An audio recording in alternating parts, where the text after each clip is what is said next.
boa tarde. Sejam todos bem-vindos a esse segundo dia do nosso congresso da Casa Chama. Hoje nós estamos aqui com uma mesa sobre ginecologia, urologia e os desafios para a população trans. Eu sou Ana Beatriz Souza, sou estudante de biomedicina e aqui nós temos os nossos doutores. A doutora Cláudia, que é ginecologista. Deixa eu pôr meu óculos, que eu sou um pouquinho cega. A doutora Cláudia Helena Shiba, ginecologista, foi graduada pela Faculdade de Ciências Médicas da Santa Casa de São Paulo, fez residência médica no Hospital das Clínicas, FMUSP, na área de ginecologia e obstetrícia. Ela é mestra em ginecologia e obstetrícia pelo Hospital das Clínicas, da FMUSP, na área de medicina fetal. Possui experiência no setor de laser para tratamento de HPV no Hospital Pérola Byton e no setor de obstetrícia do Hospital Universitário da USP. Atualmente está em atuação no consultório particular. Seja bem-vinda, doutora. Obrigada. Dá um oi para o pessoal aí. Então, olá. Eu espero poder contribuir com alguma coisa, alguma informação para vocês e espero poder tirar as dúvidas que vocês venham apresentar. Tá bom? É um prazer estar aqui e eu agradeço muito o convite para poder participar desse congresso. Também nós estamos com o Dr. Marcelo Magalhães Xavier, nosso médico urologista. Ele tem especialização em cirurgia robótica, atenção à saúde LGBTQIA+, é graduado em medicina pela Universidade de Brasília, foi cirurgião geral no Hospital de Base do Distrito Federal e urologista pelo Hospital das Forças Armadas. Atualmente, ele é urologista no Hospital Alemão Oswaldo Cruz e na Clínica NUMA, Núcleo de Medicina Afetiva. Boa tarde, doutor. Seja bem-vindo. Boa tarde, Ana. Boa tarde a todos. Queria aproveitar também para agradecer o convite da Casa Chama. Me sinto verdadeiramente honrado de estar aqui hoje falando um pouquinho sobre esse assunto que, para mim, é bastante... pelo qual eu tenho bastante carinho. Maravilha. O tema da nossa mesa hoje é um tema muito importante para toda a comunidade trans. A gente está falando com dois grandes especialistas da área médica, né? Urologia e ginecologia. E nós estamos já vendo há muito tempo relatos de transfobia nos atendimentos, né? A luta diária de toda a comunidade transvestigênero para conseguir o acesso à saúde básica, ao atendimento, na questão de hormonização, na questão de saúde dos seus órgãos genitais e todo esse acompanhamento. Recentemente a gente viu um caso muito grave do pré-natal de um menino trans que sofreu uma agressão, sofreu transfobia. Então, isso é muito preocupante hoje para todos nós. Por quê? Lida direto com a nossa vida, com a nossa saúde, com o nosso acesso ao direito básico, né, de ter cuidados médicos na nossa população. Eu recebi muitas questões no meu Instagram perguntando, doutores, as mulheres trans devem ir ao ginecologista ou ao urologista? Os homens trans devem ir ao ginecologista ou ao urologista? E isso é uma pergunta muito recorrente, também causa muito desconforto em todas nós, um receio, um medo de sofrer, de ser mal recebida, né? E isso causa consequências muito graves, porque uma pessoa que está necessitando de um acompanhamento, né, um corpo trans está necessitando desse acompanhamento, hormonização, cuidados, não vai ter acesso a isso, não vai fazer. Sofreu uma agressão, fica para casa, causa disforias, causa transtornos, né, de aceitação, de adaptação social, isso é muito grave. E acaba que a maioria da população transvestigênero se automedica. Então, um amigo fez, uma amiga fez, toma esse daqui, é bom para mim, é bom para mim. E existem consequências muito graves, né, doutores, como isso, a gente vai falar mais para frente. Então, existe nessa nossa sociedade esse pensamento que é generalizado, né? A galera cis coloca tudo dentro de uma caixinha. Sexo, sexualidade gênero, órgão genital, e fala assim, urologista é médico de homem, ginecologista é médico de mulher. E a gente está aqui hoje para falar que isso não é verdade. Certo, doutores? Bom, a gente estava falando aqui ainda há pouco, né, que um médico, independente de ser urologista ou ginecologista, ou qualquer outra especialidade, ele não deve ver para gênero nem para sexualidade, né? A gente tem que enxergar ali o ser humano, né? Ninguém vai para o médico passear, né? O ser humano ali, ele sempre tem uma preocupação, tem algum medo, alguma angústia, e faz parte do nosso trabalho acolher essa angústia e tentar resolver da melhor forma possível. A gente pode não saber tudo, mas acho que saber acolher é essencial. Falando especificamente da minha área, urologia, antes de mais nada, é uma especialidade que cuida do sistema urinário, dos rins, da bexiga. A gente cuida de tumores dos rins, da bexiga, de cálculos renais, infecções urinárias. Rins e bexiga todo mundo tem, né? Então, o urologista não é só médico de homem, ou só de mulher, ou só seja lá do que for. Então, não é incomum, por exemplo, eu ainda vejo muita mulher cis que vem no urologista pela primeira vez e fala, nossa, eu nem sabia que o urologista cuidava de mulher. Então, essa já é uma caixinha que eles próprios colocam que eles mesmos não sabem, não entendem bem. Então, assim, mesmo pessoas trans também devem passar com o urologista. Mulher trans passa com o urologista para cuidar da parte sexual, tendo sido feita redesignação ou não. Assim como também homens trans podem passar com o urologista, primeiro por uma questão de se sentir mais adequado em ir a um urologista. Segundo, porque a gente também trata de vagina, de questões, igual eu falei, né? O urologista não é só médico de homem. A gente cuida de questões de vagina, de bexiga. Não é incomum na mulher cis mais idosa ou no homem trans mais idoso ter problemas de bexiga, incontinência urinária, prolapso genital. Isso tudo, o urologista ele tem uma intersecção com a ginecologia e isso tudo a gente também trata. Então, é bastante adequado, independente de gênero, independente de sexualidade, a visita ao urologista também. Maravilha, doutora Cláudia. Na verdade, também seguindo o que o doutor Marcelo já falou, é um paciente que procura um médico porque ele tem um problema, ele tem um sofrimento, ele tem uma coisa a ser resolvida, então a gente parte do princípio que o paciente precisa ter assistência, independente do profissional que ele procure. Agora, especificamente na minha área, que é de ginecologia, então, o homem trans, né, a pessoa que passou, está passando pela transformação, normalmente mantém ou ainda tem algum resíduo do órgão, então, seja útero, ovário, colo de útero, isso tudo precisa ser avaliado. Então, a coleta de Papa Nicolau, a pesquisa de doenças sexualmente transmissíveis ou do risco oncológico, que muitas vezes vem pelo uso das medicações, isso tudo precisa ser avaliado. Outra questão também é mama. Então, o homem trans tem mama, ele precisa avaliar a mama, da mesma forma que o órgão genital, né? Acho que soma o que o Marcelo já disse, né? De mulher trans também passar, avaliar também mama? Também, a mulher trans, né, se ela tem mama, também agora ela vai precisar passar no ginecologista. Da mesma forma, ela tem uma neovagina, ela vai precisar colher Papa Nicolau. Então, todos os cuidados relacionados às doenças sexualmente transmissíveis e aos riscos oncológicos precisam ser avaliados. Maravilha. Ontem nós tivemos uma mesa muito legal aqui sobre o SUS, né? E nessa mesa de ontem foi falado de alguns projetos que vão ser desenvolvidos para o ano que vem. Eu fiquei muito feliz assistindo essa mesa ontem em casa, porque eu não sabia dessa preocupação, né? Então, eu não sabia que já estavam esses projetos todos, todo esse acesso para a comunidade trans. E já existe o programa aqui em São Paulo, que é o Sampa Trans, que é uma rede de atenção à saúde integral de pessoas travestis, transexuais, que oferece um atendimento direcionado à galera trans e feito pelo SUS.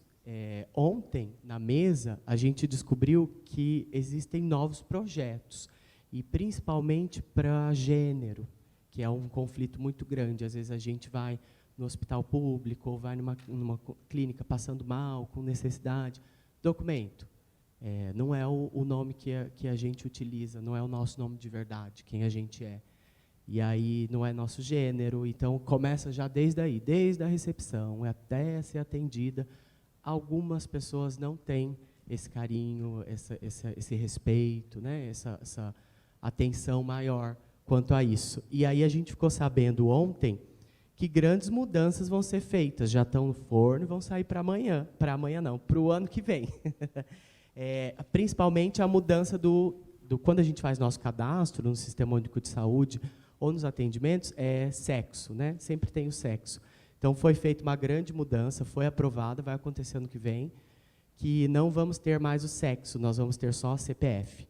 Então, vamos entrar com o nome, e não necessariamente o nome do órgão, do RG, mas o seu nome de verdade, quem você é. Eu sou Ana Beatriz Souza, e meu CPF. Pronto. Então, a gente já corta logo do começo esse transtorno terrível, que impede muito da gente chegar, né, nos acessos. Então, eu gostaria de perguntar para os dois, dessa vez, se existe no Conselho de Medicina ou nos grupos de discussões, de conversas dos médicos, da classe médica, existe essa preocupação, principalmente na formação desses novos profissionais, dos novos ginecologistas, os novos urologistas, de que hoje em dia vamos atender com mais incidência, né? Homens com vagina, mulheres penianas, homens gestantes, homens grávidos que vão precisar fazer o pré-natal. Existe essa preocupação do Conselho, como a gente viu que está tendo uma preocupação, graças à luta, a gente lutou bastante por esse direito e estamos conseguindo aos pouquinhos. Mas existe essa preocupação da classe médica, do Conselho Médico, de preparar, atualizar os médicos que já estão no mercado e fazer uma melhora nessa geração que está se formando e especializando nessas áreas? Só vou comentar, porque é uma coisa que a gente também estava falando agora. Eu acho assim que existe um movimento natural, exatamente por o que você está me trazendo. Quer dizer, isso vem mais a público, então é uma preocupação de todo mundo, está na mídia. Então, não vou dizer para você que existe um foco específico para isso, mas todo mundo se movimenta nesse sentido.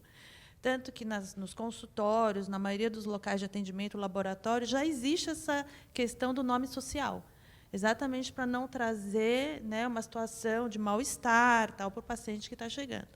Agora, em 2019, a gente teve o Congresso de Colposcopia, que é um evento grande dentro da área de ginecologia, e foi a primeira vez que houve um módulo dentro do Congresso específico para transgênero, né? Que isso eu achei que foi bem bacana, porque exatamente abordou isso que vocês estavam falando, a questão quem colhe Papa Nicolau, como é feita a coleta, né, o paciente que tem neovagina, como funciona. Então, foi uma coisa bem bacana. Veio uma médica de fora, a doutora Marci, que é uma celebridade assim, na área, né? Ela é uma pessoa, fez a transformação e ela que mais opera. Ela tem 2.000 casos de cirurgias de sucesso, então assim foi bem bacana e foi, acho que a primeira vez dentro de um evento médico, né, que esse assunto foi abordado assim com tanta importância. Maravilha, doutor. Acho que até onde eu sei, até onde eu pesquisei também, não existe nada formal, nenhum protocolo formal de ensino, né, a atenção à saúde LGBTQIA+. Eu estou com 13 anos de formado, eu não tive uma aula sequer que citava algum cuidado especial à população. Assim como na residência, fiz 6 anos de residência, também não tive nada, muito pelo contrário. A gente vê muito preconceito, muita piadinha de corredor, de você se sentir desconfortável, né? Então, assim, acho que a luta ainda é grande, né? Acho que o meio cirúrgico, né, a urologia é uma especialidade cirúrgica, ele é ainda mais preconceituoso, mais machista, ele é misógino também, tem preconceito contra mulheres cirurgiãs, então a luta ela não é pequena. Eu até queria aproveitar para dar um depoimento. Eu eu sou um homem cis gay, que tive muita dificuldade de aceitação, né, ali, como todo mundo, imagino. Até, de forma curiosa, eu estava lembrando, antes de vir para cá, no meu ensino médio, eu passei num trabalho de escola em que a gente tinha que visitar uma ONG e fazer um relatório sobre o que a ONG fazia. E aí dividimos em grupos, cada grupo escolhia uma ONG, um escolheu cuidados à população de rua, outro crianças, e tinha ali o do LGBT, que na época era até GLS. E eu fiz questão de ir para esse grupo. E aí eu conheci uma ONG, provavelmente parecida lá em Brasília, provavelmente parecido com a Casa Chama, em que eu vi que pessoas trans são pessoas que trabalham, que têm trabalhos normais, que são felizes, né? Porque a gente vem eu pelo menos venho de uma formação em que somos ensinados o ódio, né? A ter ódio da diversidade, né? E não, ali eu vi que não, ali as pessoas trabalham, sorriem, enfim, vivem vidas normais. E para mim foi até talvez um start assim para eu começar a me aceitar. Aí me abri para minha família, para amigos, enfim, mas profissionalmente eu sempre tive dificuldade de falar que eu era gay. Justamente por isso, né? Porque eu sempre vi ali desde a faculdade muito preconceito, os poucos amigos que falavam mais abertamente eram motivo de chacota.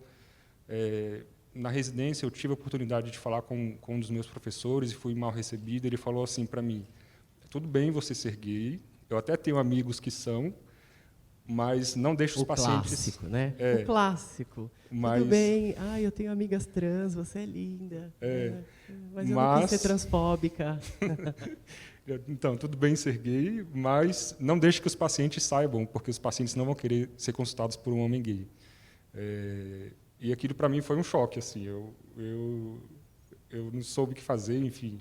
Terminei minha residência ainda me escondendo, vamos dizer assim. Eu tinha medo de sofrer boicote. Na residência, existe uma luta, né, entre os residentes, quem opera mais, quem aprende mais, e eu tinha muito medo de sofrer um pouco de sofrer algum tipo de boicote mesmo, deixar de aprender. Isso faz quanto tempo, doutor? Que eu terminei a residência tem 6 anos. 6 anos. Isso. Não é tão longo, né? Eu tenho 37, por exemplo. Quando eu era criança, desde dentro de casa, desde pequenininha, sempre, mãe saía, todo mundo saía, pegava o sapatinho da mãe, não sei o quê, mas a gente é criado. Eu fui criada durante 37 anos, na minha cabeça, dentro de casa, desde pequena, na escola, na cidade, na casa da família, é errado, é feio, é nojento, é ruim. A mesma coisa, gays, mulheres trans, homens trans. Desde pequeno, a gente já vai sendo conscientizado disso. E é difícil, porque cria essa ideia na nossa cabeça. Vou fazer uma perguntinha, capciosa. Se fosse hoje, nesse dia que o senhor conversou com o seu chefe lá no hospital, como seria a sua reação hoje? Que já está mais maduro, mais esclarecido, já sabe que o universo trans existe. Sim, sim. Eu tentaria quebrar ali, apesar de tudo, era um professor que eu respeitava, que eu admiro, eu tentar quebrar ali a LGBTfobia dele e falaria que não me importaria. Tudo bem, se a pessoa não quiser passar comigo, é um favor que me faz, né? Eu acho que eu posso ajudar de muitas outras formas. Foi um pouco a partir daí também que eu me voltei mais à atenção LGBTQIA+. Então, para mim, na verdade, foi libertador. Assim, e hoje eu sou muito feliz com o que eu faço. Maravilha, parabéns. Pessoal, vamos começar com umas perguntinhas? Tem bastante aqui. Eu vou começar com a primeira pergunta, que foi muito pedida no meu Instagram, né? E é da Tyler Antunes, atriz linda, maravilhosa, minha amiga. Beijos. E vai para os dois também, tá? Quais as mudanças que acontecem no órgão genital da mulher trans e do homem trans durante a hormonização, nesse processo de hormonização dos pacientes, tanto o homem trans quanto a mulher trans? Certo. Na mulher trans, começa por atrofia testicular, o testículo ele vai atrofiando, e ele pode atrofiar em definitivo, isso afeta a fertilidade. Então, é algo que tem que ser conversado antes de começar todo o processo de hormonização. Além dos testículos, o pênis ele perde a capacidade, não completamente, mas ele perde bastante a capacidade de ereção. Ele fica menos túrgido, menos vivo, com menos sangue circulando, então às vezes dá até a impressão de que ele diminuiu de tamanho. E isso depois de alguns anos realmente pode ser algo definitivo. A ejaculação pode mudar, né? A parte do sêmen é produzido pelo testículo, pelas vesículas seminais, pela próstata.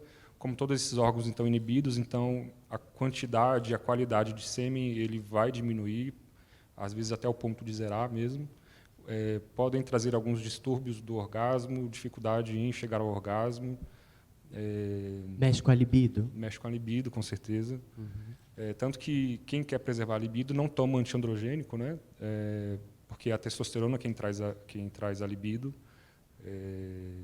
Aí não toma o bloqueador, certo? Isso, aí não toma um bloqueador, exatamente. Seriam esses na mulher trans. Maravilha. Nossa, então acho que o homem trans é mais feliz. Né, doutor? Eu acho que é bem mais feliz. O homem trans passa um pouquinho de testosterona, exatamente. Já fica... Não, porque realmente, assim, o nível de testosterona da mulher cis é em torno de 9,60. O objetivo da hormonização é levar essa testo a nível masculino. Então, vai para a testosterona para 600, 700. Então, a sensação que a pessoa tem é muito boa, porque a sensação de vigor físico, né, a libido aumenta muito. A única coisa é que a agressividade, às vezes, aumenta também. Né? Isso que eu ia então, perguntar. tem que tomar um pouquinho de cuidado. Os meninos ficam um pouquinho agressivos, né? Então, Tem o pessoal fica meio bravo. Bravo e boca suja. Então, agora, fisicamente, então você vai ter uma atrofia da mama, quer dizer, todos os tecidos que respondem ao hormônio feminino, eles então esmorecem, né? Então a mama, você tem uma mudança do padrão de distribuição de gordura, que isso também é bom, né? Porque você perde a barriga, né? Só que também diminui, né? Nádega, diminui a coxa. E tem hipertrofia de clitóris, né? E também, claro, barba, né? Barba, aumento da pelificação no corpo, que o pessoal fica feliz. A única coisa que tem que tomar cuidado é com queda de cabelo, né? E acne. Por né? conta da testo, né? Por causa da testo. Mas, assim, os efeitos colaterais nunca fizeram ninguém desistir. A gente vê a felicidade deles. Uma outra perguntinha aqui, também relacionado... Pode falar, doutora. Atrofia vaginal. A única coisa chata é a atrofia vaginal. Do canal e do tecido. E, às vezes, ele fica bem estreitadinho mesmo e fica desconfortável. Pode usar hormônio tópico, né? Mas, assim, com o tempo de uso, vai ficando cada vez pior, na verdade. Né? A única coisa chata. Agora, uma coisa que não acontece como para a mulher, por exemplo, a atrofia do ovário, em geral, ela é transitória mesmo. Só depois de muito tempo, mas, em geral, você consegue recuperar a fertilidade, né? Diferente da mulher. Mais uma perguntinha, é em relação a esse assunto que a gente está falando, sobre hormonização. Quanto tempo em hormonização as mamas começam a crescer e como isso acontece? No caso de uma mulher trans. Sim, na mulher trans as mamas começam a crescer pelo uso do estrógeno, inicia em torno de 3 a 6 meses e atinge seu máximo em torno de 2 a 3 anos, mas dificilmente vai ser grande, comparável a uma mulher cis. Por isso que, às vezes, se complementa com uma... mas uma pausa. Nós não queremos ser mulheres cis, nós queremos ser nós mesmas. Prestem atenção. Pronto. Continue, doutor. E como é que isso se dá? Porque... o corpo com pênis, ele também tem tecido mamário que é sensível ao estrogênio. Só que o homem ele tem um nível de estrogênio natural bem baixo também, assim como a mulher tem um baixo da testosterona. Só que na hora que a gente coloca estrogênio que vem de fora, esse tecido ele começa a se desenvolver. Né? É tanto que, independente de hormônio ou não, é raro, mas existe câncer de mama em pessoas com pênis. Né? Até 1% de todo mundo que tem câncer de mama se acontece em pessoas com pênis. Então, é porque realmente existe tecido mamário, mas normalmente ele é involuído, porque o nosso estrogênio ele é baixo, mas ele é sensível ao hormônio que vem de fora. E é muito relacionado à quantidade do hormônio, né, doutor? Eu tenho algumas amigas que já se hormonizam há algum tempo, as mamas desenvolveram bem pouco. Tenho outras que se hormonizam há menos tempo, mas tomam uma quantidade maior, então a gente vê um desenvolvimento maior de mama. Nessa questão do hormônio, é um pouco prejudicial a gente abusar do hormônio, Assim, buscando esse crescimento de mama. É toda uma cadeia, né? Todas as características, na verdade, elas dependem até certo ponto da dose. Existe uma dose acima da qual já não faz tanta diferença, aí você só está acrescentando o risco. E também depende do momento em que a hormonização acontece. Quanto mais jovem, melhor, porque menos características do sexo com quem a pessoa nasceu, ela vai ter. E é mais fácil de fazer a transição. Então, depende desses dois fatores, da dose realmente, mas até certo ponto, mas do momento em que começou a fazer a hormonização. Maravilha, obrigada. Outro, esse para a doutora. Depois de quanto tempo em hormonização, a barba começa a crescer e acontece mudança de voz e do órgão genital do homem trans, doutora Cláudia? Sim. Em geral, começa a partir de 2 meses, mais ou menos, depende também da dose. Ela vai indo num crescente. Para acne, por exemplo, o pico, que é o que não desejado, mas que acontece por volta de 6 meses, mas depois estabiliza também, né? Não é que vai num crescente. Depois de 1 ano, em geral, a pele melhora e fica bem. Agora, a voz que você falou, né, Marcelo, que ainda continua mudando assim, até uns 2 anos. Eu sei que você não gosta, né, que fale, mas assim, para a mulher cis que usa hormônio, às vezes em dose bem menor, também tem mudança na voz. Sim, sim. Né? Tem mudança da voz e essa questão da pilificação, e às vezes com doses até bem pequenas de testosterona. Então, depende muito também da predisposição da pessoa. Baixinha. Eu trabalho com clínica estética, né, e dermatológica. E eu tenho algumas clientinhas, pacientes lá, que a gente faz laser, porque elas começaram a usar, sabe, testosterona bioidêntica, que passa baixíssimo, 3%. Isso, a gente usa nessa dose baixíssimo. mesmo. Aí começa pelinho aqui, começa a ficar encorpada, ganha músculo. Muito bom. Elas amam. Então, tá vendo? Eu falo que o pelinho atrapalha, mas ninguém desiste por causa dele. Depois tira no laser, depois faz um peeling, tira a acne, tudo tem jeito. É isso, né, que você perguntou, desculpa. Sim, doutora. É mais ou menos o pessoal começa a hormonização, a gente tem... É uma realização muito grande para a gente ver as nossas características que a gente se identifica aparecendo. Eu vejo, às vezes, para os meninos, quando começam a primeiro pelinho de barba, eles ficam malucos, realizados, se olham no espelho, é lindo. Para nós também, para as meninas, quando a gente consegue remover um pouquinho, não para imitar uma mulher cis, não, para a gente se sentir gostosa, confortável, bonitinha, né? Cada uma do seu jeito. Mas quando a gente começa a perder algumas características masculinas que não fazem parte mais da nossa vivência, de quem nós somos, é muito legal. Isso é psicológico, é uma emoção maravilhosa. A gente ganha tudo que passou, uma acne, um negocinho que passou, ninguém nem mais lembra. É maravilhoso. Mais uma, esse para a doutora. Doutora Cláudia, um homem trans pode engravidar durante a hormonização com testosterona? Quais os riscos, os cuidados que ele precisa ter, às vezes, não é planejado, acontece, né? E aí a gente fala para a gente o que precisa ser feito, cortar a hormonização, mudar o tratamento? Então, a testosterona, ela não é contraceptiva. Tá? Então, realmente, durante o processo de hormonização, a fertilidade está preservada. Ela até pode diminuir, mas ela não deixa de existir. Né? Então, o fato também do indivíduo não menstruar não significa que ele está protegido de gravidez. Tá? Então, se a pessoa preservou o útero, preservou o ovário, tem que usar algum outro método contraceptivo. tá? Isso não pode esquecer. Maravilha.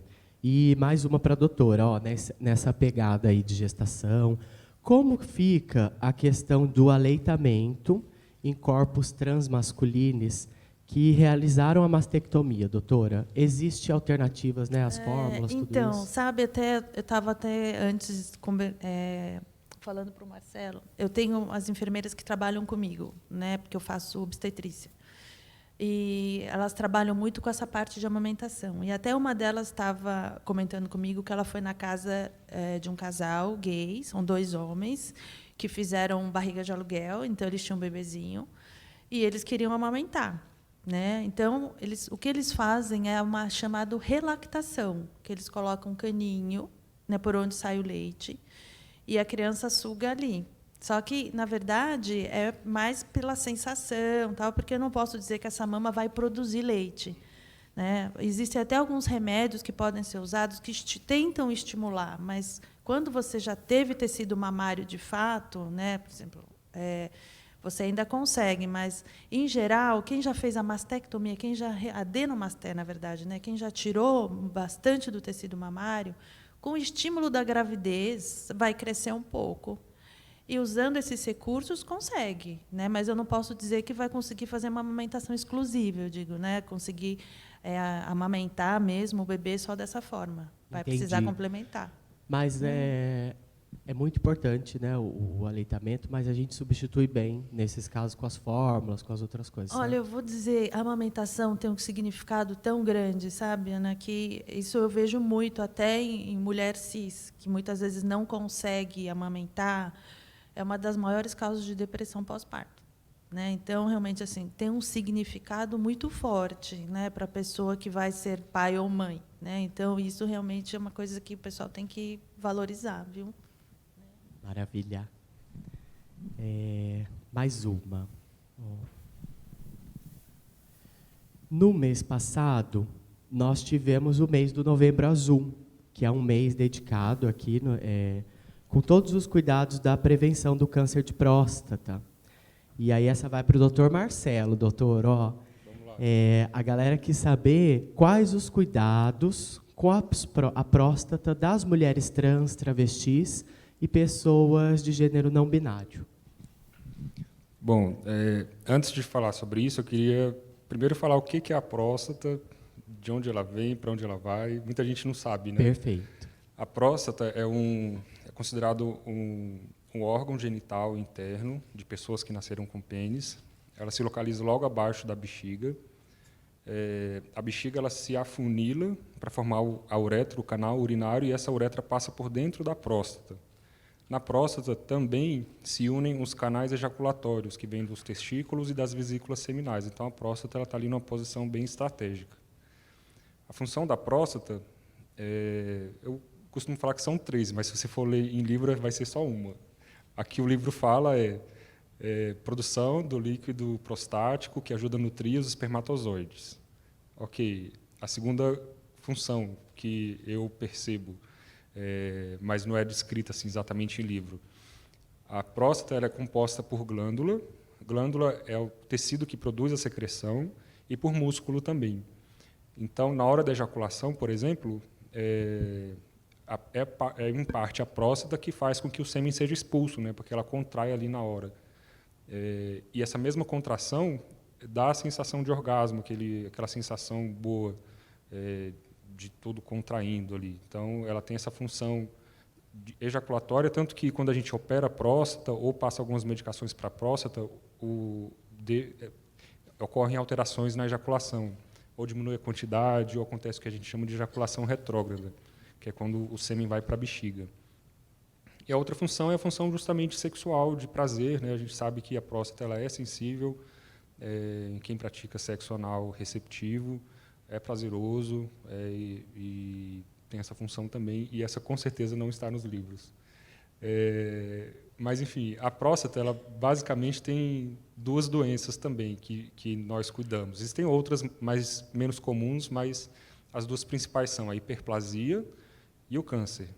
A hiperplasia ela acontece em pessoas que estão sob influência da testosterona, ela vai acontecer em todo mundo. Alguns mais cedo, a partir dos 40, 45, outros a partir dos 50, 60, em qualquer fase da vida. A hiperplasia é só o crescimento. A próstata, assim como o nariz cresce a vida inteira, a orelha cresce a vida inteira, a próstata cresce a vida inteira. O problema é que, quando ela cresce, ela tem a tendência a travar a urina, porque, como eu falei, a uretra passa por dentro dela. E por mais que mulheres trans que estejam com bloqueio de testosterona, a próstata não cresça, ela ainda está lá. Ela ainda pode crescer um pouco, não tanto quanto quem está sob influência. Então, é necessário estar atento ao padrão miccional. O padrão miccional é a forma de urinar. Os sintomas clássicos de hiperplasia são jato fino, ir muitas vezes ao banheiro, sentir a urina travada, ter infecção de urina, sangramento, enfim. Isso, normalmente, a gente trata com medicação que bloqueia ainda mais a próstata. E a outra doença da próstata é justamente o câncer, né, que vem aí o Novembro Azul. Vem a questão do Novembro Azul. O câncer é uma doença silenciosa, ela não dá sintoma nas fases iniciais, e ela precisa ser pesquisada. Na verdade, a gente não previne o câncer. A gente fala muito que tem que ir no urologista para prevenir câncer, mas a gente não previne, o que a gente faz é um rastreamento. Esse rastreamento é uma busca ativa para tentar identificar o câncer na sua fase mais inicial, que é aquela fase... Isso é super importante, né? Isso, porque é aquela fase em que o câncer ele tem a chance de cura, né? Quando ele é descoberto na fase inicial, as chances de cura são acima de 90% até 95%. Diferente de quando é pego numa fase mais avançada, em que às vezes a gente sempre trata, né? A gente faz tratamento paliativo, mas às vezes já não é com intenção de cura.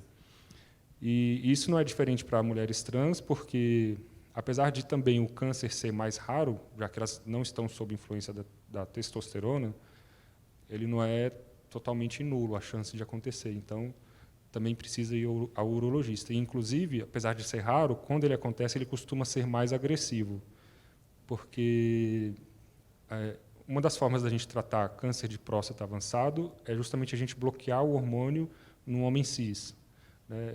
A gente bloqueia o hormônio e aí a próstata involui. Para um câncer se desenvolver numa mulher trans que já está em bloqueio hormonal, esse câncer ele já é resistente à castração, que a gente fala, ele já é resistente a hormônios. Então, ele vai ser mais agressivo e vai sobrar menos opções para a gente poder tratar. Então, por isso também a importância de fazer o rastreamento.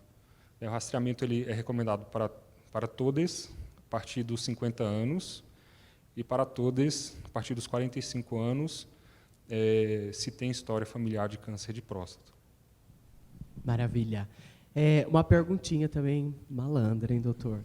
A sensibilidade aí da próstata, quando a gente toma o bloqueador ou está sob hormonização, diminui, então altera assim, nossos prazeres, nossa libido, essas coisas? Altera, sim. Altera a libido, mas a libido ela é um fenômeno central, é um fenômeno do cérebro, né? O cérebro ele é sensível também à testosterona, é ele que faz a gente ter pensamentos sexuais, é ele que libera outros hormônios que fazem a gente se sentir excitado, por exemplo. Mas a próstata, realmente sendo sensível à testosterona, ela fica menos viva, menos congesta, menos sangue circula por ali, ela fica menor. A sensibilidade muda um pouco, não é totalmente abolida, ainda assim é prazeroso, tanto que quem faz a cirurgia de redesignação, a gente não tira a próstata, né? A gente mantém um dos motivos para ainda ser uma fonte de prazer. Mas não é a mesma coisa, eu diria assim, né? E pode dar alterações também de orgasmo, atraso, pode não apresentar ejaculado. Muda um pouco, sim, mas não totalmente. Entendi. E por quanto tempo os pacientes em tratamento hormonal podem fazer uso desses hormônios? Tanto os femininos, para a doutora, quanto os masculinos. Tem um período que a gente para, descansa, depois volta, tem um período que é o máximo. Como funciona isso?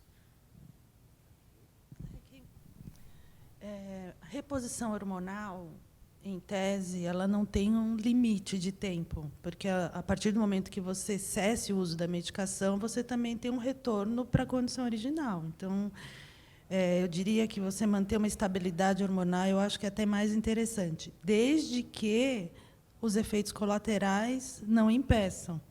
Então, é uma coisa que eu esqueci de comentar, mas realmente quando você usa grandes doses de testosterona, tem a questão do pode ter um aumento da pressão, você pode ter uma alteração das enzimas hepáticas. Então, se você tiver de fato algum problema clínico, aí não tem jeito, você vai ser obrigado a diminuir ou retirar a medicação, mas não existe a priori um tempo que você já considere ideal, tipo 5 anos, 10 anos, né? Desde que o corpo permita, você pode continuar fazendo.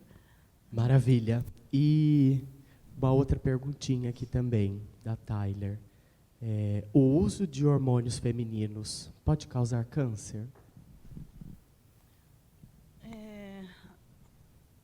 Bom, nas doses, eu acho assim, tem uma questão de dose e dependência, tem uma questão de predisposição individual. Né? O tecido que você pode ter câncer relacionado ao uso da reposição hormonal para os tecidos que respondem a esse tipo de hormônio. Então, no caso, hormônio feminino é mama.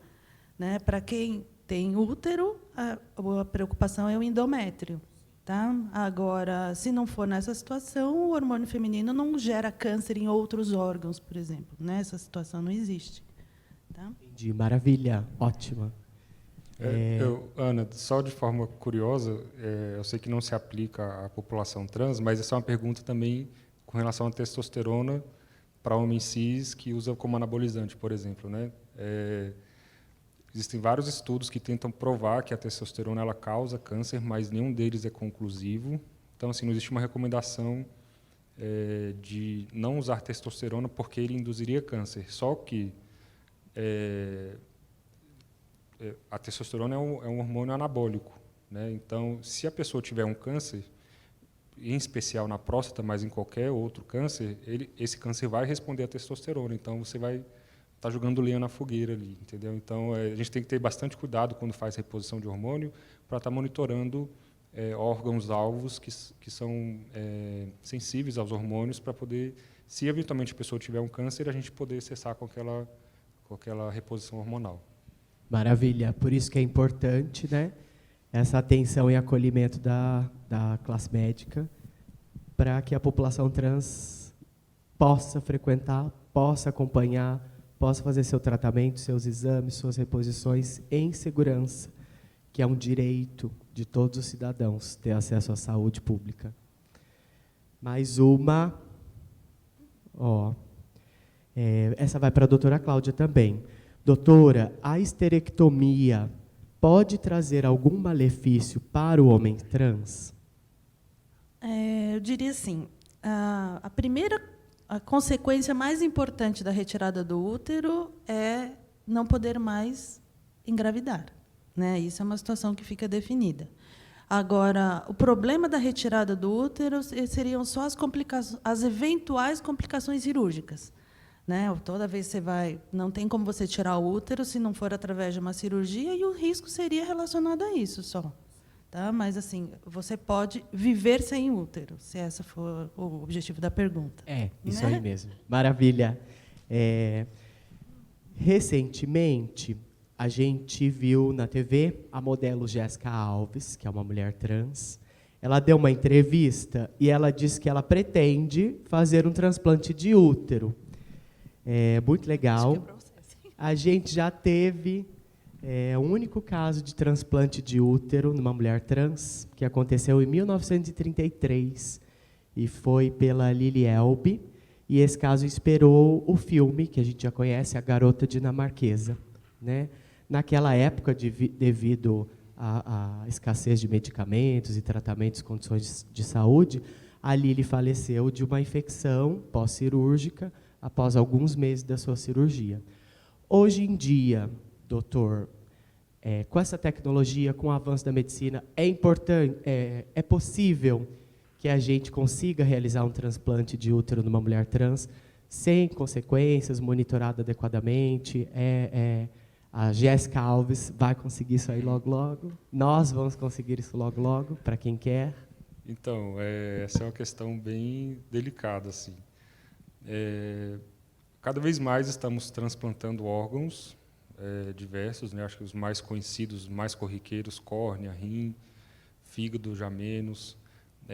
Recentemente temos visto transplantes de intestino, em quem por algum motivo teve que tirar boa parte do intestino, transplantes de face.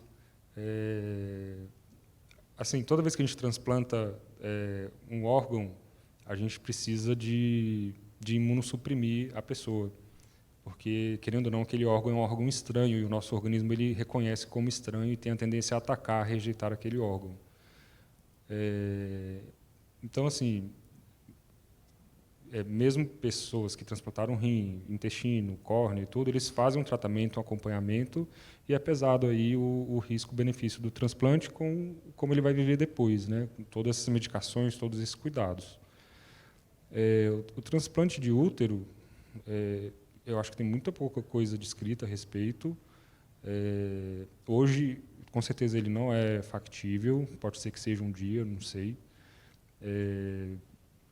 Porque ele envolve muita coisa, né? Não é só um transplante de um órgão, porque dali, teoricamente, teria que gestar uma criança e isso tudo sob influência de hormônios, de drogas imunossupressoras.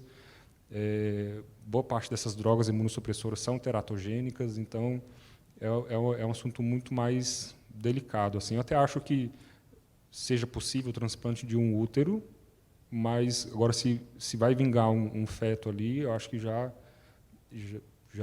é algo que estamos bastante longe de conseguir. Posso só fazer uma observação? Claro, doutora. É que, assim, tem descrito na literatura, e a gente sabe que existem os transplantes de útero em mulher cis, né? Então, que foram os primeiros casos, tanto que foi desenvolvido para essas situações, mulheres que tinham malformação uterina, né, ou que tinham outras situações, só que aí você já tem a estrutura, ela já existe, né, tanto vascular, anatômica, né, para você inserir aquele útero com todas as dificuldades que o Marcelo já comentou, né, de rejeição, etc. Agora, eu até estava tentando ver um artigo a respeito, e eles falam assim que, teoricamente, já seria factível, né, porque os motivos pelos quais já tinha sido alegado que seria impossível, hoje a tecnologia, os conhecimentos permitem. Só que ainda não existe o modelo, vamos dizer assim, vivo, né, para dizer, olha, aconteceu e funcionou, tal. Mas uma outra coisa que eu tinha visto também, que é um desejo muito grande da mulher trans ter um útero transplantado, até por conta da disforia de gênero, né? Então, eu acho que, no futuro, quem sabe, né, pode até acontecer. Eba. Mais uma, pessoal. Eu acompanhei na internet, acho que faz uns 2 anos, um caso na Espanha sobre fertilização. Então, a gente eram com pacientes cis, então, a gente teve uma mulher casada, né, um casal cis, homem e mulher cis. A esposa ela era estéril, infértil, né? Infértil, e o esposo era fértil. Então, eles receberam a doação de um óvulo, foi retirado o núcleo desse óvulo, certo? Foi retirado o núcleo do óvulo doador, colocado o núcleo do óvulo da esposa e fecundado com o pai. É confuso, mas vamos refazer. A mulher era infértil, recebeu o núcleo de uma doadora fértil e fecundou com o esposo. E aí eles gestaram uma criança. Eu gostaria de saber, eu sei que existem esses estudos, a gente precisa de muita pesquisa sobre isso, mas a gente já pode ficar animado aí para essa reprodução com pessoas que possuem, casais que possuem só espermatozoides ou casais que possuem só óvulos, para a gente fazer essa, retirar o núcleo de um espermatozoide, implantar num óvulo e fecundar com um espermatozoide para a gente reproduzir, por exemplo, de casais homoafetivos? Então, Ana, essa hoje também não é uma realidade, mas é possível, na teoria, porque as limitações que a gente tem ainda é justamente saber lidar com o DNA e com os gametas, né, que são o óvulo e o espermatozoide. Imagina que uma pessoa ela tem os genes da mãe e os genes do pai. Cada característica, ou a maior parte delas, elas vêm distribuídas. Parte é da mãe, parte é do pai, né? Nós temos 2 alelos, né, para cada gene, um vindo de cada. Existe um fenômeno que a gente chama de imprinting, né, que é quando somente um dos genes funcionam, o outro ele é silenciado.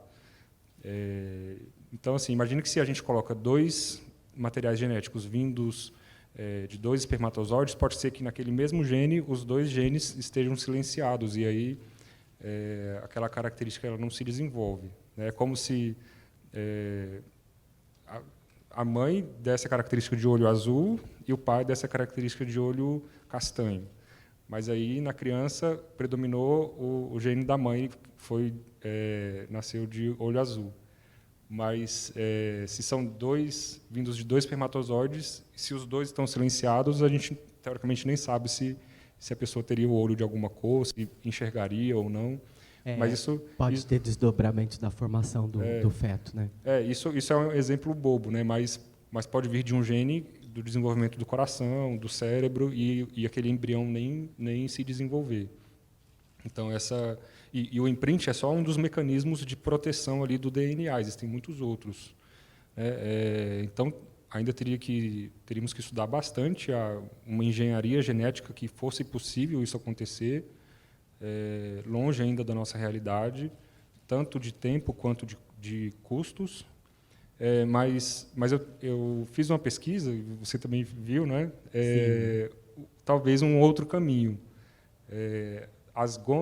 Os gametas, né? O estágio final é o óvulo e o espermatozoide, mas antes disso eles foram uma célula primordial, uma célula mais indiferenciada. Então ela passa por várias divisões, 2 mitoses, uma meiose, 2 mitoses.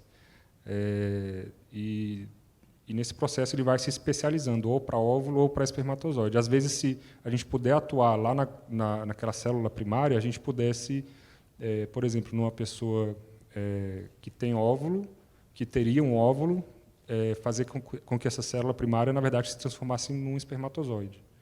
E vice-versa, né? Então, talvez esse seja o caminho mais promissor. Esse é mais prático, né?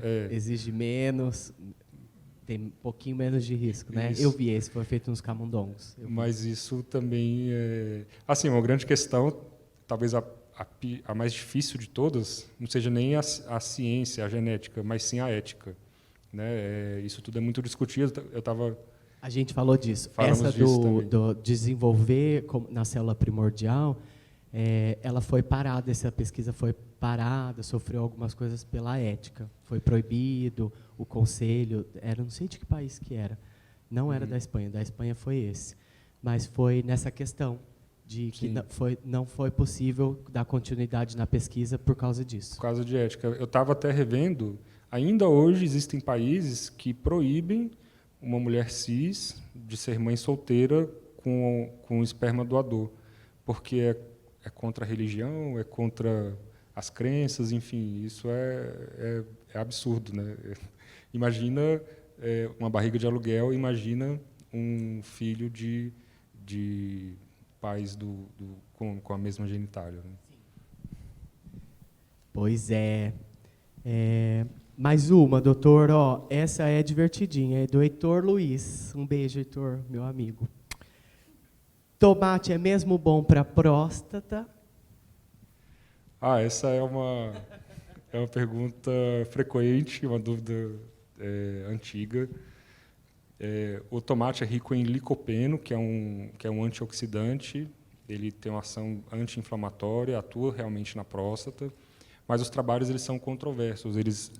Alguns falam que diminui a chance de risco de câncer na próstata em até 15%, outros mostram que não tem tanta diferença assim.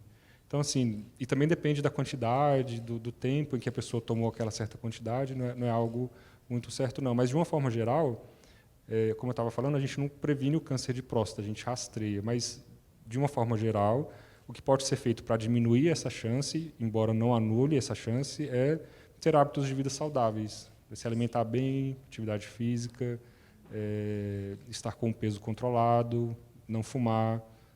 Isso talvez seja mais importante do que focar no tomate, entendeu? A natureza é muito completa, né? A gente tem vários alimentos, cada um atua fortalecendo alguma parte do nosso corpo, é muito bom. Recomenda algum, doutor? Alguns assim, coma isso, faça isso, uma diquinha. De alimento? É. Para que finalidade?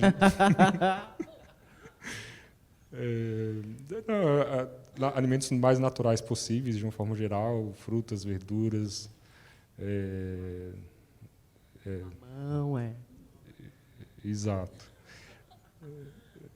Nosso organismo ele está preparado para isso, né? E não para alimentos superprocessados, ricos em glicose, enfim. Então, de uma forma geral, alimentos mais saudáveis possíveis. Bom, mais uma. Essa em relação às ISTs.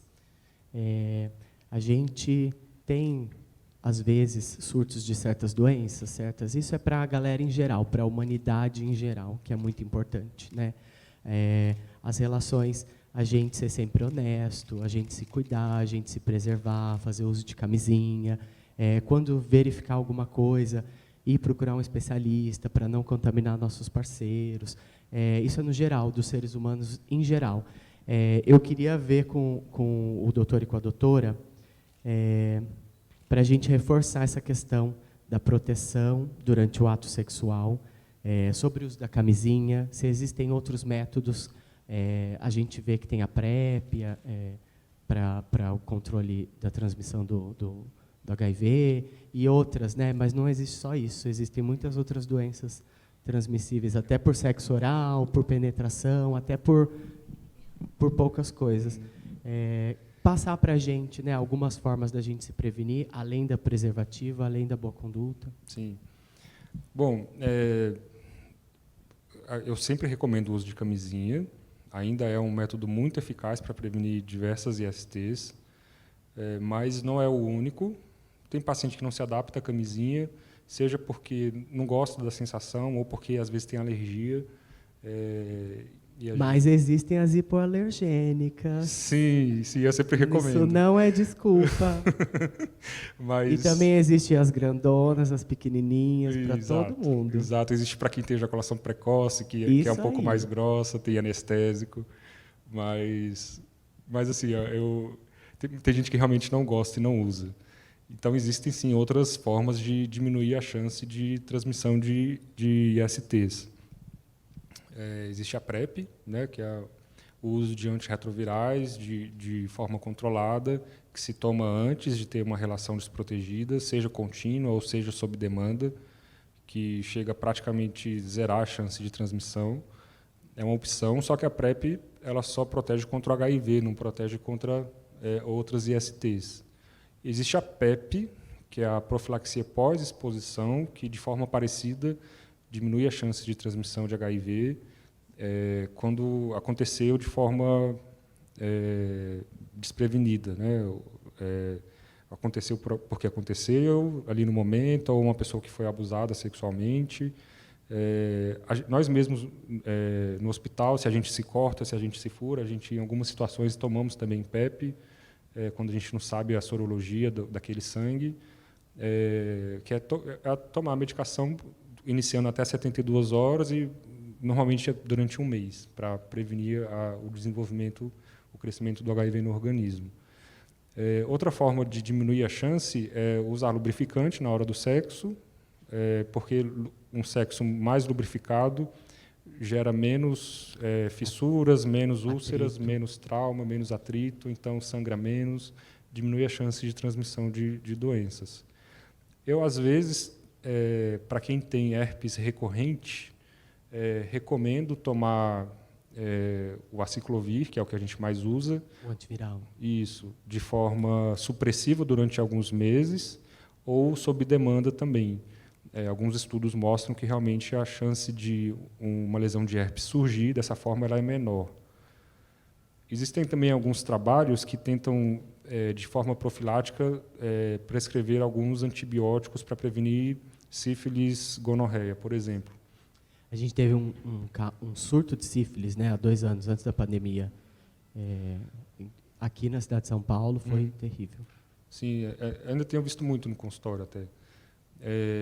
Mas a questão de usar antibiótico para prevenir é que bactéria ela desenvolve resistência, né? Então, a gente usar e abusar de antibiótico, uma hora a gente cria um gonococo, que é a bactéria que causa gonorreia, super resistente, que nenhum antibiótico resolva, né? Então, para esse uso, ele ainda é só experimental, ele não está assim no nosso dia a dia.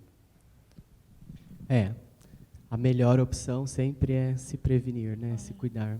Então, aí, tirando tudo que o Marcelo falou, a última coisa que sobrou é o HPV, né, que para o homem trans é uma preocupação, porque o HPV é o precursor do câncer do colo do útero. E, infelizmente, para HPV, camisinha também não basta. Então, assim, é difícil, mas tem que evitar o contato mesmo, né, da pele com pele, de secreções, né? E aí, no caso, o que você pode fazer é usar a camisinha aberta, né, abrir a camisinha, eu digo para ocluir uma região, ou até filme, né, para realmente você conseguir fazer sexo oral, tal, sem ter o contato com as secreções, porque, infelizmente, para HPV a transmissão é dessa forma, né? Não precisaria nem ter penetração. Por né? contato, né, doutora? É por contato mesmo. Sexo oral, até encostar. Isso, pode transmitir. Dar uma roçadinha. Qualquer coisa já pode. Né? Interessante falar do HPV, porque eu costumo recomendar, assim, se o paciente tem HPV e ele ainda assim quer ter sexo, eu sempre falo, use camisinha, mas a camisinha só protege onde ela encobre, não protege a região pública, por exemplo. Aí eu falo, você pode transar com uma cueca em que seja furado ali na frente, você consiga estar mais protegido. Mas eu sempre recomendo, na verdade, tratar HPV antes de voltar a ter relação sem proteção. Uma outra forma de prevenir o HPV é a vacina, né? A vacina que está aí disponível para adolescentes, o SUS fornece, tem virado rotina, realmente diminui a chance de surgir a lesão benigna ou a maligna, e mesmo fora... a vacina ela é dada até os 14 anos, mais ou menos, porque é a fase em que ela é mais imunogênica e a fase onde normalmente ainda não se iniciou a vida sexual, então a chance de proteção ela é maior. Mas mesmo pessoas que vivem com HIV ou pessoas até 45 anos, independente disso, elas podem se vacinar, porque apesar de talvez não proteger completamente, ela diminui a chance de infecção. E mesmo pessoas que já tiveram HPV, eu costumo recomendar a vacinação, porque ela diminui a chance de recorrência. Uma das coisas mais chatas do HPV é porque é um vírus que a gente dificilmente fala que a pessoa se curou, porque a gente trata, pode passar anos e ela surgir de novo, ou às vezes em meses, né? Então, tomar vacina nessas situações diminui a chance de recorrência, que é esse retorno, né, frequente. A vacinação do HPV no Sistema Nossa Saúde é para o público mais jovem, né, de 12 anos, não é? Para as meninas até 13, para os meninos até 14. Mas agora... acredito, para mulher cis, para homem trans, porque até 45. Olha. O SUS está dando até 45. Só que o problema é que a vacina protege das lesões graves, mas ela não protege de todas, né? Porque hoje a vacina que a gente tem pega 4 tipos virais, né? Mas, infelizmente, tem mais, né? Então, não é o que eu sempre falo, porque às vezes a pessoa acha que porque tomou vacina está livre, né? Não precisa se proteger. Mas né? Infelizmente não é verdade, né? Pois é, galera, não existe isso. Se protejam, que a vida a gente só tem uma nesse plano, né? No outro vamos ter as outras, mas essa de hoje é só essa. Então a proteção é melhor ainda. Bom, nós vamos chegando ao fim já. Temos alguma perguntinha aí da galera do Zoom? Tranquilo, a gente fez bastante. Eu queria agradecer muito a presença da doutora Cláudia e do doutor Marcelo. Foi uma experiência muito boa, de conhecimento, de vocês estarem presentes aqui nesse nosso congresso. É muito importante ter uma cis-aliade, né? um gay cis-aliade, é muito importante para todos nós, porque esse é o caminho. a gente se unir, a gente se ajudar e formar essa nossa classe LGBTQIA+, junto com a classe hétero, bi, tri, poli, todas, todo mundo convivendo bem, sem encher o saco do outro, todo mundo fazendo bem. E obrigado pelo conhecimento de vocês, muito obrigado. Vou passar para vocês despedirem da galera. Eu quero agradecer a participação. Eu devo dizer que, para mim, também foi uma coisa bem importante, né? Foi uma coisa nova para mim. E eu posso dizer que hoje eu aprendi, viu? Não foi só o que eu passei, mas o que eu também ouvi de vocês. E eu agradeço de novo o convite, e foi muito satisfatório mesmo, viu? Muito prazer. Obrigada. Ai, doutora, obrigada. Ana, eu também agradeço o convite, prazer estar aqui, adorei ter vindo. Queria finalizar lendo uma portaria do SUS, falando sobre justamente tudo isso que a gente conversou.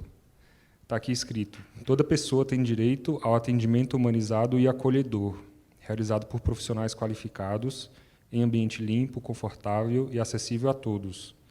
É direito da pessoa, na rede de serviços de saúde, ter atendimento humanizado, livre de qualquer discriminação, restrição ou negação em virtude da idade, raça, cor, etnia, religião, orientação sexual, identidade de gênero, condições econômicas ou sociais, estado de saúde, de anomalia, patologia ou deficiência, garantindo-lhe identificação pelo nome e sobrenome civil, devendo existir em todo documento do usuário e usuário um campo para se registrar o seu nome verdadeiro, né, o nome social.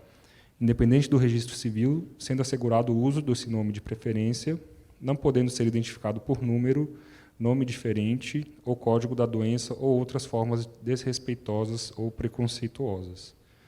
Eu acho que talvez ficar esse recado para todo mundo, nós profissionais de saúde, de saber acolher melhor, saber atender melhor, lembrar que o que nós temos ali é um ser humano, antes de gênero, antes de orientação sexual, e também para nós, né, enquanto população LGBTQIA+, no sentido de continuar lutando, né, por nossos direitos, por ser atendido de forma digna, e não levar, assim, vou dizer dessa forma, mas não levar um desaforo para casa, né? Realmente a gente escuta muita história de situações ruins, desconfortáveis, mal-estar, mas eu sempre falo assim, conversa com aquele médico, fala para ele, você é um médico, você tem que me atender de forma humana e tal. Eu sei que ainda assim tem gente que vai destilar o ódio, mas o importante é você se impor. Existem outras formas de você se proteger, existe a ouvidoria do SUS, que você pode ligar, você pode denunciar um caso de transfobia. Então, assim, eu acho que cabe a todos nós, que estamos sensíveis a essa causa, continuar na luta. Muito bem, continuemos. Obrigada, um beijo, até a próxima.